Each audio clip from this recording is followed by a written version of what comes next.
This programme is brought to you by Heineken and Gazprom, UEFA Champions League sponsors.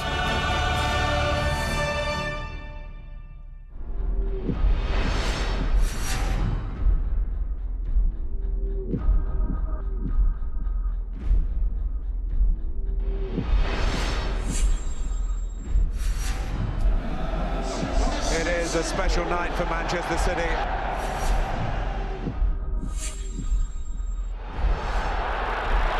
The challenge by Di Michelis.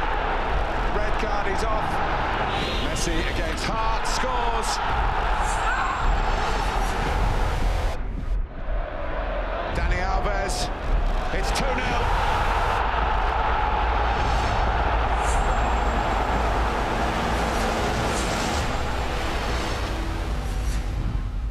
It was cruel and it was controversial. It means these Manchester City players need to make Champions League history tonight if they're to stay in the competition. And they need to do it against one of Europe's greatest ever sides in European football's biggest stadium. We're at the awe-inspiring Nou Camp to see if Manchester City can somehow overturn a 2-0 deficit against Barcelona and reach the last 8 of the Champions League. It's live on Sky Sports 1. And I'm sure you need no reminding whatsoever that no team in Champions League history has ever lost the first leg, the home leg, by 2-0 and still qualified for the next stage. 91 teams have tried, 91 have failed. That's the size of the task facing Manchester City this evening. Here to see if they can make a bit of history. Graham Souness, Jamie Carragher and Jamie Redknapp. Graham would say it's a huge task for City, but if you believe the Spanish press, this is a Barcelona in turmoil. 3 defeats in the last 6 La Liga games, off the top of the table, roundly criticised even by their home fans. Is it more than a pipe dream to believe that City can come here and do the necessary? City have a chance. You know, when you look at the likes of Aguero, Yaya Toure, Silva, Nasri, if they were to have a really good night, of course they could hurt Barcelona. But on the other side of the coin, Jeff, when you look at the quality that Barca have, especially in that front 5 of theirs, you know, that's the biggest ask. Can they stop them playing?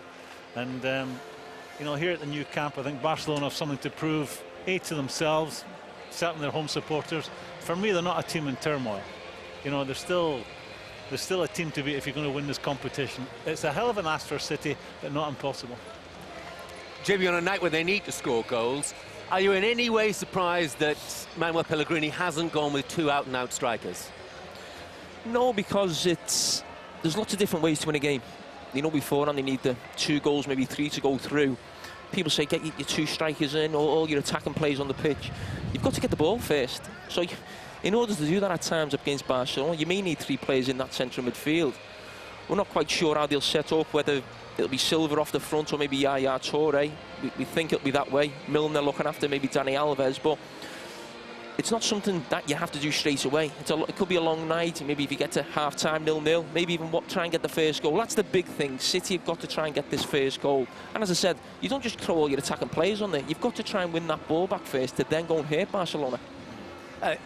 Obviously, they need to score goals. Jamie, they need to keep Barcelona out as well. And it strikes me that during the course of the season, Manuel Pellegrini's not had a great deal of faith in Julian Lescott, so it's a big, big night for him. Absolutely. I mean, he had a decision to make, go with Javi Garcia or Julian Lescott, and he decided to go with Julian Lescott. It's a huge night for him because, obviously, because of his size, his physicality, he's going to be... Lionel Messi will probably think he's the sort of player that I want to be playing against. If he gets it in the box one-on-one, it's going to be extremely tough for Julian.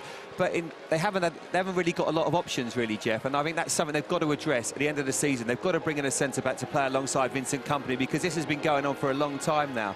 Nastasic is obviously injured. Di Michelis is not the answer for Manchester City. We've seen that this year with the mistakes he's made. Defensively, they've got to be sound, as Jamie says, and keep themselves in this game. What do they need to do better, Graham, tonight than they did in that first leg? Got to keep the ball. Against Barca in the first game, they gave up too easily. City are a really good team in the Premiership, as good as anyone at keeping the ball under pressure. I think on the first game, Barca came after them. They put them under so much pressure, and I was surprised how poor Man City were at keeping the ball on the night. And I think on a big pitch like this, if you're constantly giving it away, sooner or later, they're going to hurt you. You know, and I worry for Julian Lescott. I hope I'm so wrong on it. I hope he ends up coming for a set piece and gets a winner for them tonight that gets them through this competition. But I worry for him tonight because I think it's not his strength. They know that, Barca know that. They will be saying, leave him with the ball, leave him with the ball. And you can bet they've talked about it, and if he hesitates or his touch not quite good enough on this pitch, they'll be all over him like a rash. And that is a worry for me tonight, Graham, if they try and play out from the back. Graham, you know, you're talking about them keeping the ball. What about being more aggressive, getting the ball back? At the Etihad, I thought Barcelona had so much possession, but easy possession.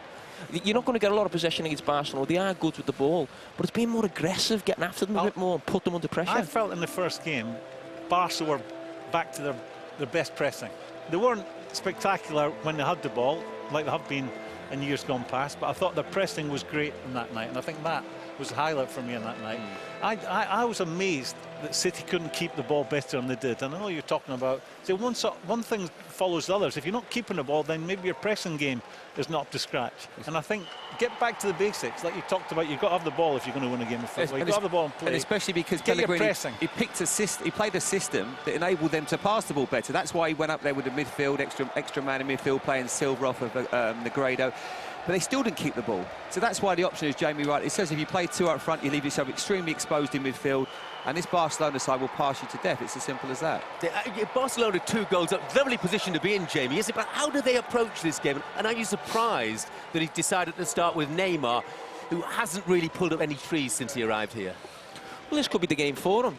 I mean, he scored here in the big game against Real Madrid, the Clasico.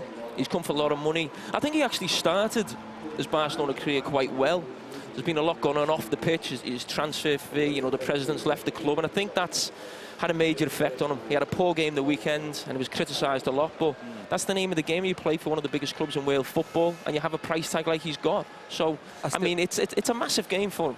I still think he's a fantastic... I mean, he scored a hat-trick for Brazil against South Africa last week. He's the sort of guy that can turn it on, and these open spaces here, you just feel like it could be his sort of night to play. The manager, Martino's obviously looked at him in training, feels he's right to play tonight, and he's got magic feet, and it's the same with Messi. And as Graham rightly says, with Lescott at the back, he's going to be coming. They're going to be trying to pick the ball up and go in with that trickery. It's going to be difficult. Defenders would rather see a team sheet without Neymar's name on it. I'm sure they'd rather see it without Iniesta, Xavi, all of them. But you know, maybe Messi. You know, maybe Messi. But there's obviously, you know, that's what you have to deal with. You know, as Graham said, they've got a fantastic front five that can cause anybody problems. See, this is where the dilemma comes for City. They've got to try and play a bit more. They've got to try and keep the ball a bit more. Now, if they try and do that in the wrong areas, the way that Barcelona will come after you and press you high up the pitch, if you lose it there, it's one pass, or they're in for a shot. It's a dangerous game for City tonight. Gary Neville is with us this evening. He's in the commentary position. Evening to Gary. Evening, Jeff. Now, Gary, on the way to the ground this evening, a lot of City fans were saying to me they think they've got a great chance if they can grab an early goal. But is that what they need to be aiming at, or do they approach this a bit more cautiously? Well, I think they have to be measured, obviously, in the game. I agree with what the lads were saying there, but they also have to have that expression. I think so many teams come here and set themselves up to think about following Barcelona's full-backs, how you pick up the lads in midfield, how you stop Messi, and you forget to play your own game. I think Paris Saint-Germain are a good example last year, where actually I thought Barcelona were there for the taking, but they just didn't quite believe in it, and that's the thing for City tonight. Have they got the belief? I mean, this is City's last game of the season, really, that they're going to play without the expectation on them to win. From now on in, they've got tough league games, so they can go out there tonight, I think, a little bit and have a bit of a free hit at Barca. What about that defeat against Wigan at the weekend, Gary? Can they turn that round and somehow use it as a positive?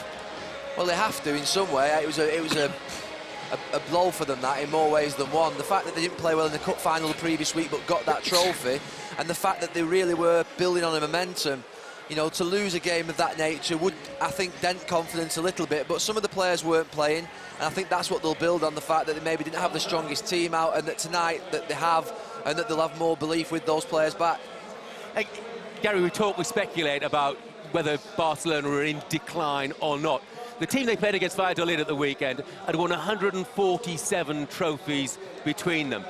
Is there a possibility they might just be losing? Some of them might just be losing that little bit of desire. I don't think it's desire. I mean, I think that when you play as a team, and you've got to remember, for about 3 years, these lads played every single match.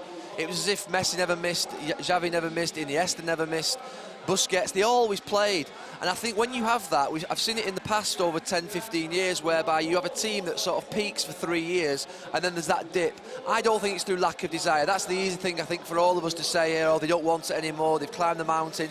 No, these lads were absolutely sensational. They played every single match for 3 years, and I think physically you just get that little bit of a dip, and that 1 or 2% goes off your physical edge, and I think that's where you then see what we're getting now. They're not the same physically when they press. They're not the same in getting the ball back, and they've lost, I think, that little bit of penetration that they used to have, particularly with Eto'o and Henry, and then they had David Villa and Pedro. They really were devastating running in behind. I think they've lost a little bit of that as well. OK, thanks, Gary. All City fans hope that you're absolutely right with that. Vincent Kompany, of course, was rested for that game against Wigan at the weekend, but he has a pivotal role to play this evening. Kompany has been talking with Jeff Shreves. For us now, it's really simple. The weight is off our shoulders. We just need to find that mojo back. What has made us a special team in the beginning of the season, what has made us actually a special team up until probably 3 weeks ago. Any clues as to why that mojo has disappeared?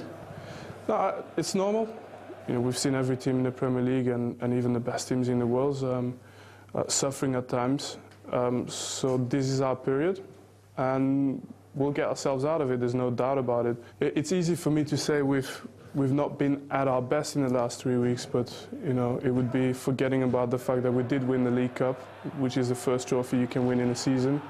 It's forgetting about the fact that we are 3 games down on everyone else, so it paints a completely different picture. Rather than be depressed by the Wigan result, can you actually take inspiration from it to bounce back? Ultimately, they surprised us, and it showed that in football anything is possible. I mean, what more motivation do you need, what more lessons do you need to take out of this one to go into a game at an outcome being 2-0 down? Anything's possible in football. How big a handicap will it be not having your manager here on the night? I would have said on any other night it would have been a big handicap, but the reality is that the message has been brought forward to the team already loud and clear from a long time, and if anything, the biggest message should have been obviously the result after the Wigan game. So as I said, the motivation is sky high, and the manager has done his job already a long time before we even get to the stadium. No team has ever overturned a 2-0 home deficit in a 2-legged tie in the Champions League or indeed the European Cup. What would it mean if you were able to do that here in the Nou Camp? I'm a very difficult guy to convince of his doomed fate in this kind of situation, just because I was 2 goals down, you know, with 5 minutes to go to win the league after 38 games, and probably as well, you know, this game still gives us belief till today. We've kept winning stuff, we've kept playing big games, big finals, we're progressing in the Champions League, people forgetting that, and our time will come. So still to this day, you say to yourself, hey, never forget QPR. Never forget QPR. It's not QPR tonight, though. It's Barcelona. JB, a lot of neutrals will be thinking, how on earth can City manage to keep a clean sheet this evening? When you look at their Champions League record so far this campaign, the only clean sheet they've kept was against Victoria Pilsen. It is a problem. It's been a problem all season, though, Jeff, defensively. I mentioned it before. I don't think he quite knows his best formation. He seems to have a blind spot with Di Michaelis playing in, week out. Nastasic, who I felt last year really came on under Mancini. He seems to be, I know he's injured at the moment, but he didn't seem to be in favour under Pellegrini. There has been problems. I think that doesn't help. Jamie, you as a centre-back, I think if you're playing different partnerships at the back, it doesn't help, does it, with that confidence? Well, you talk about rotation in the modern game. That's OK for wide players and strikers. Your back four, your centre-backs, you want to build on something week in, week out.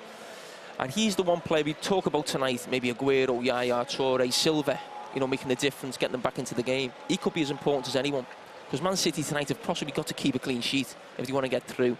And I think he is the best centre-back in the Premier League now, and he's a player who would go into the Barcelona team. Absolutely. They'd love him, wouldn't they? Yeah, of course. They'd love that centre-back there. It's strange we're talking about this. You go back season before last, they scored the most goals and conceded the fewest. So when they won the league, they had the best defensive record. And now, you know, it's very easy when you're talking about teams conceding goals and are not what they should be. It's not always just about your back four. I think part of the problem is their midfield. I think As much as I love Yaya Toure, he does go wandering, and I think if you're looking to be a really solid outfit, especially in nights like this away from home, you've got to have a couple of midfield players that are completely disciplined and never expose your two central defenders. And I think City, certainly in the last 18 months, have been guilty of that. I don't think they've had someone who's just prepared to sit there and sacrifice maybe a little bit of personal glory and just do a job for the cause and say, right, I am not going to expose my two centre-backs tonight. Would you prefer to see him off the front tonight, Graham? I think Yaya Toure, if I was managing or coaching today, I'd be delighted to have Yaya Toure as far away from my goals as possible. I think he's a real danger. When he gets in the last third and he runs at people, he's unstoppable. Absolutely. That's the upside to him. I think the downside to him when he's in the floor as a midfield player, I think he does neglect. Let's put it a simpler way. He doesn't sprint back as quickly as he sprints forward. That was something that Mancini did very often in big games. He'd play him just off at the front and he'd change that around. And then with Fernandinho, then it might even happen tonight. He might play Milner inside alongside Fernandinho and then him just behind Aguero. That could happen. But whether he plays central midfield or off the front, he is going to be vital for them going forward. He is the one who can create danger. And Graham's right. The way he runs forward, I think he runs forward like a sprinter and he comes back like a marathon runner, and you know, that's what he's like at times, and he does leave Fernandinho exposed in there. And it's amazing to think, in the days when he played here, he was a defensive midfield player. He used to sit and play in Busquets' position. That's exactly what he did, and he used to let Iniesta and Xavi go and play, but now he has almost reinvented himself as an attacking midfield player, and he does forget his defensive duties, as the guys say. But he's got a point to prove tonight. You know, he's coming home. For the first time. Yeah, this is a club that, you know, it would have been hard for him to leave. You know, Barcelona. But I think when he was here, people thought of him, I certainly did, as a sitting midfield player or a fill-in centre-back. His time in England, I think, and I think we'll all agree on it, his most dangerous position is further up the park when he gets into the last third. So he's got a big night tonight. He owes them a performance.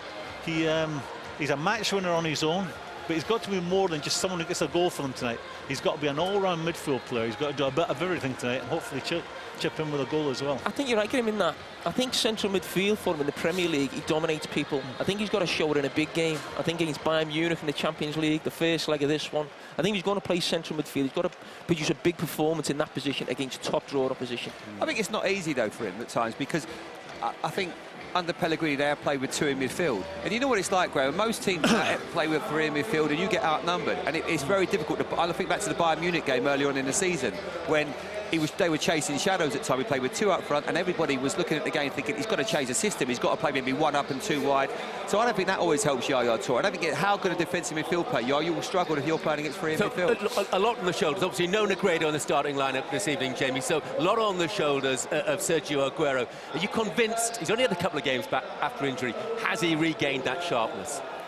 Well, it doesn't look so at the moment, but that will come. It's when you talk about a player like that, you play him or not play him. He's your top striker. The only way he's going to get that sharp is by playing. And he is one of the top 5 or 6 strikers in world football.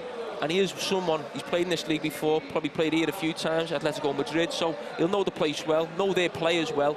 And he is the one world-class striker. They've got top strikers, I think he is world-class striker.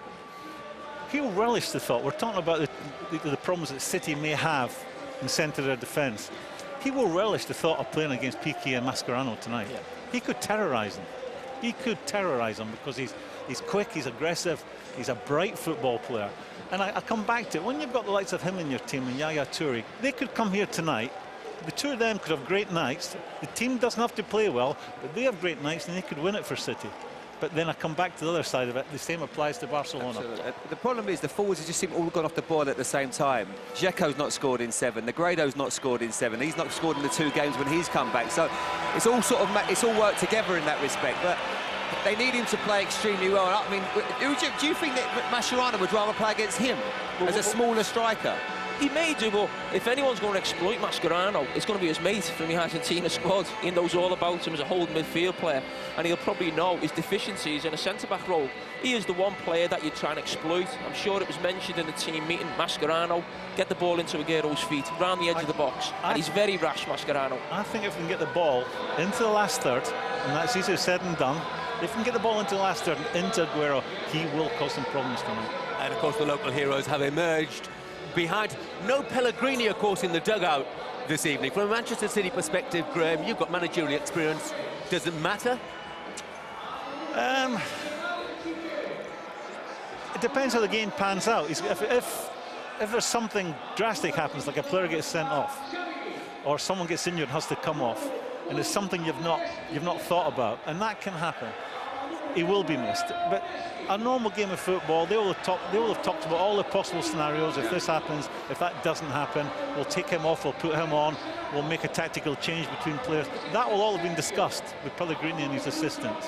Has that ever happened to you in your career, Graham, when you've been banned from a game? You must have, you loved the row. You must have happened, surely. Come on, Graham. Yeah, but I think you could communicate with the touchline in those days. You know, whether it was someone running down or you're on the phone or someone next to you is on the phone.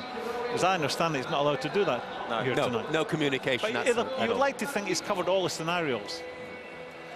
But you never know. There's always something that come up that you've not thought about. Okay. Now coming next, he's not much taller than me, but somehow Javier Mascherano has blunted some of the world's finest strikers, is in his unlikely role at the heart of the Barcelona defence. Can he keep City quiet tonight?